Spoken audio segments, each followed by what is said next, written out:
Well,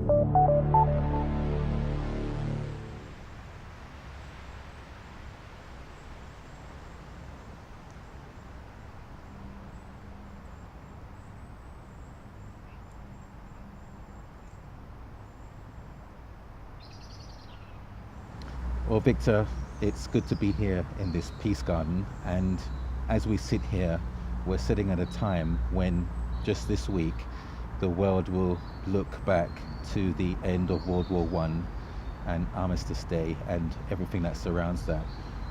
What is your stance on that, on how Adventists should respond to this event? Well, Richard, you can see I'm actually wearing the poppy today because although I'm a pacifist, and traditionally and certainly during World War I, Seventh-day Adventists in the United Kingdom were pacifist, I think we still have to think of those very brave soldiers who went and fought for king and country, as it was said, for what they believed was right, and gave their lives.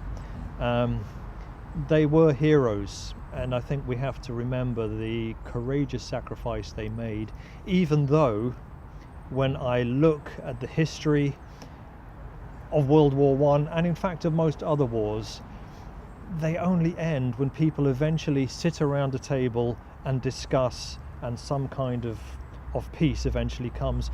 Why that can't happen in the beginning.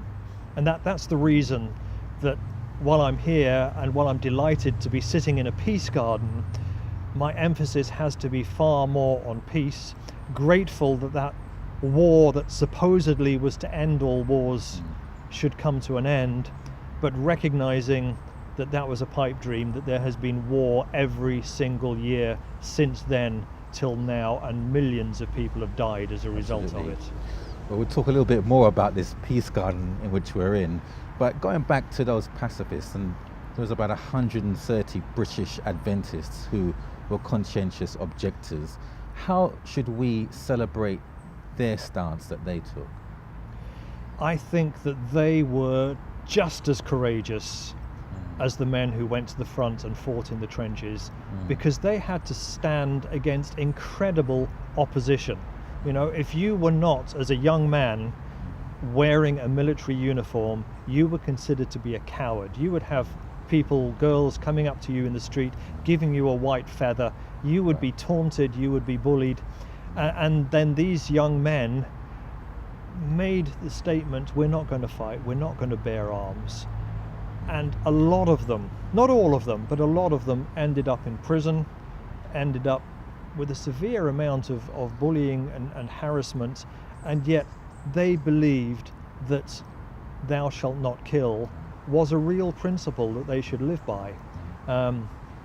They equally believed, and it's very interesting when you go through and look at the tribunals that they attended and the reasons that they give for not being willing to fight, and one of their principal reasons was, this is clearly a sign of the end of the age. You know, this is Matthew 24, this is Luke 21, and how can I be going and killing people when I really need to be telling them Jesus Christ is coming again soon?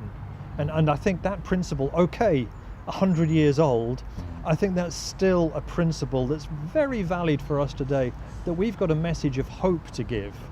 And these guys, you know, some of them spend time in prison, and in prison they're witnessing. Some of them are working in non-combatant forces, and in there they're seeking opportunities to share their faith. Some of them are working in what's called works of national importance, so they were out in agriculture or on the land somewhere. And again, they were finding opportunities to be able to share their faith. They were passionate for what they believed in, but they were also passionate for peace, even in those terrible times. Well, you mentioned about them taking their stance against taking up arms, and you find that they were, as a result, put in prison, and they were ostracized as well amongst their own ranks, were ridiculed as well.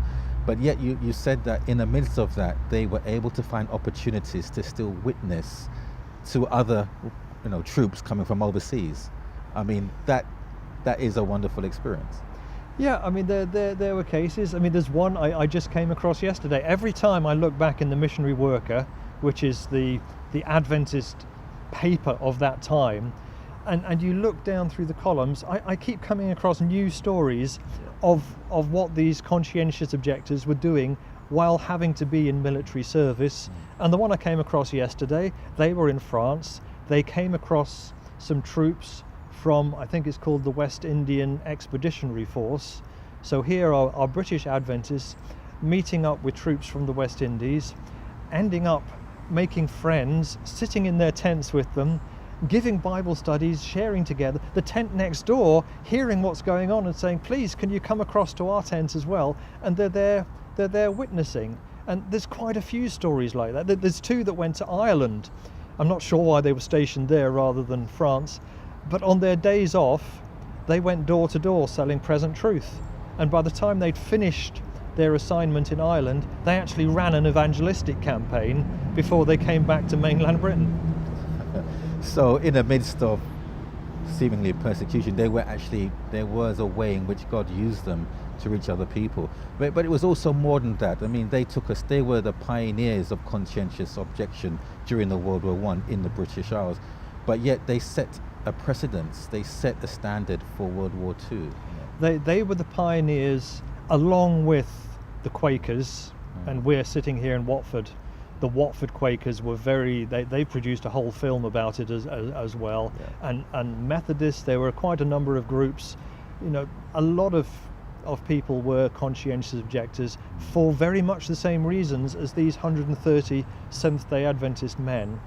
But you're absolutely right that the stand they took, and particularly the ones that were the worst treated, and they ended up in a military prison in France and came within an inch of losing their lives there. They were so harshly treated. But what they stood for, and the fact that they stayed by their Christian principles, even when being tortured, being ridiculed by the guards, that their issues were raised in Parliament, and you can read about it in Hansard.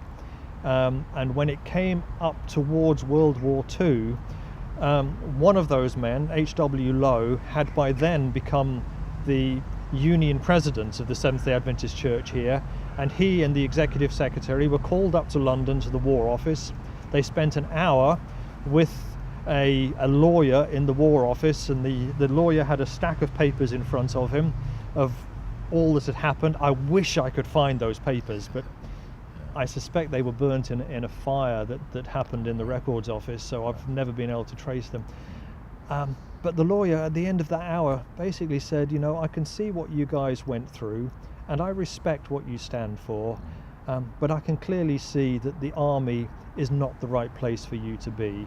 And from that, when they went to tribunals in the Second World War, not a single Adventist had to go into the military. Instead, they didn't necessarily have a totally easy time, but they went to works of national importance. They served as medics in hospitals, they worked on the land, they worked down the mines, things that were important, but not in the military, and certainly none of them were told, you have to bear arms. Wow, that's very powerful. You mentioned that since World War I, almost every day there's been some aspect of war since then, and it causes us to wonder, what are we really celebrating in the sense that World War I has ended, but we still see wars today. But we know the importance of what happened at the end of World War I. But what, in terms of the message that we have as Adventists of hope and the soon coming of Christ, does this give to those who are seeking to know more about Christ? Jesus offered peace. When you read in the Gospel of John, he offered peace to his disciples just before he was going to be betrayed, just before he was going to go through a mockery of several trials, just before he was going to die on a cross. And peace for him didn't necessarily mean the end of anything negative happening in your life. And down through history, we've seen that with God's people. And we live in a world that, you know, is a result of sin coming in, things having gone wrong. And so, yes, I'm opposed to war, and the research I've done on conscientious objectors and World War I, World War II has actually convinced me that war is never a solution. Even when it's called a last resort, it's still never the best solution. But Jesus offers us hope. Jesus tells us, Luke 21 verse 28 says, when these things begin to happen, then lift up your heads, for your redemption draweth nigh. And to me, that means that you and I, as people of faith, people of hope, when terrible things are going on around us, and we are challenged, we're challenged at the moment by knife crime in London. We're challenged by Syria and by the Congo and the Yemen and different things going on, and it's difficult, but the Bible promises you've got hope because of what Jesus has done, because of what Jesus promises. And that to me is really positive. That's why I can still have a smile on my face in times like this. Yes. And we mentioned earlier when we started that we're sitting in this Peace Garden. When you were the BUC Communication Director, you were instrumental in initiating this, and it's still here today. It stands as a memorial for what has happened during World War I and our conscientious objectors, but also as a means for the future as well, for people who are looking for peace in their hearts. Was that your thought when you considered having this place as a significant place here at the BUC? It wasn't me on my own. There was a group of us that thought we need some memorial, yes, to those men who stood for their faith, who stood for right though the heavens fall, but for a larger community that believe in peace. And yes, 100 years on, it is remarkable to me that those men are remembered in this way. But it is a statement of peace.